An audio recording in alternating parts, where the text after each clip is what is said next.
আসসালামু আলাইকুম। সবাইকে স্বাগতম জানাচ্ছি হেড ওভার মিলস থেকে। আমি আজওয়া। আজকে আমরা ফ্রেঞ্চ ফ্রাইজ খাবো। প্রথমে আমাদের লাগবে আলু। আচ্ছা আমি আমার আমার সুবিধার জন্য আমি একটু আলু কেটে রেখেছি। আচ্ছা আমি আচ্ছা। এখন আপনাদেরকে দেখাবো হচ্ছে আমি কিভাবে আরেকটা আলু কাটি, এটার সিস্টেমটায়। মানে আলুটা কিভাবে এই সাইজটা এই করতে পারবে, সাইজটাই তাই তো? কাটবো। হ্যাঁ, আচ্ছা, ওইটাই আমরা দেখতে পাচ্ছি। ওকে।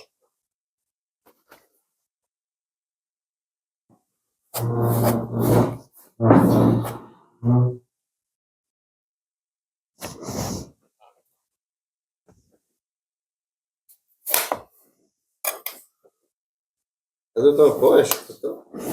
আমি 11 বছর। আচ্ছা, 11 বছর বয়সে তুমি ফ্রেঞ্চ ফ্রাই বানাতে পারো? হ্যাঁ, তুমি আর কি কি বানাতে পারো?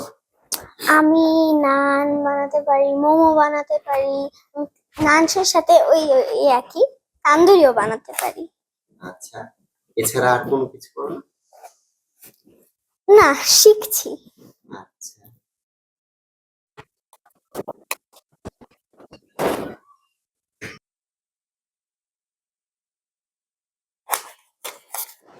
তোমার কি কাটা হয়ে গেছে? হ্যাঁ, এখন তুমি কি করবে? এখন আমি এটাকে পানিতে সোক করে রাখবো, ফ্রিজে রেখে। ফ্রিজে রাখলে কি হয়?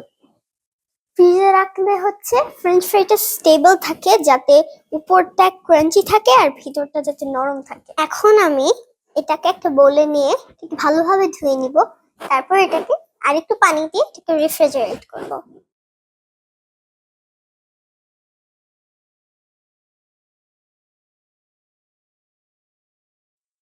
এখন আমি এটাকে ফ্রিজে রেখে দিব।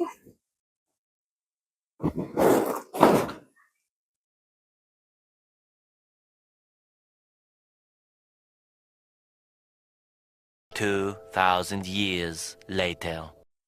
এখন 20 মিনিট হয়ে গেছে। এখন আমি বের করব ফ্রেঞ্চ ফ্রাইজ গুলো।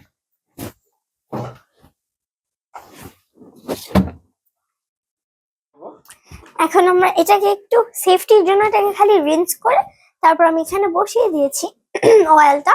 এটা গরম হতে হতে আমি এটাকে ওয়াশ করে তারপর এটার মধ্যে দিয়ে দিব।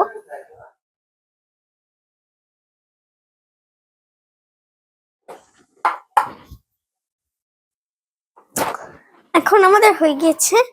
এখন আমি এটাকে অয়েলের মধ্যে ফ্রাই করব।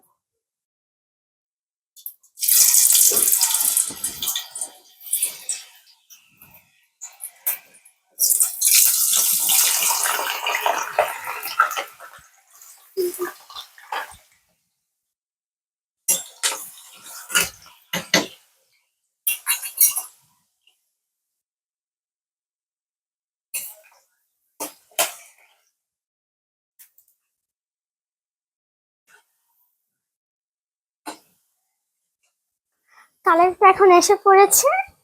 কিছুক্ষণের মধ্যে এটা হয়ে যাবে।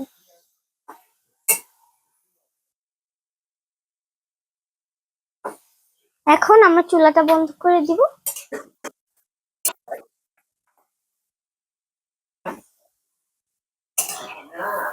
এখন আমি একটা সিজনিং বানাবো এটার ফ্রাইসটার জন্য। এর জন্য আমাদের লাগবে একটু লবণ, স্বাদ মতন লবণ, একটু লাল মরিচ গুঁড়া,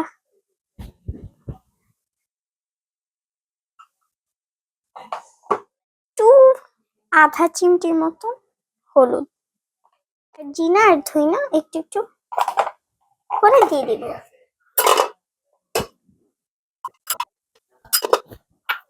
এটাকে মিক্স করব।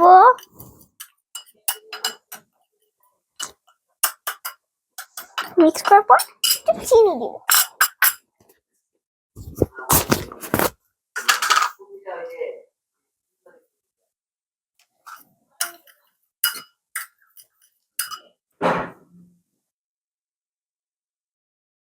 এবার সিজনিংটা অ্যাড করে দিব।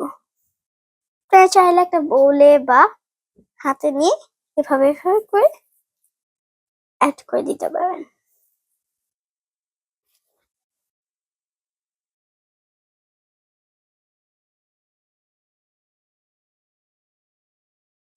তৈরি হয়ে গেল আমাদের ফ্রেঞ্চ ফ্রাইজ।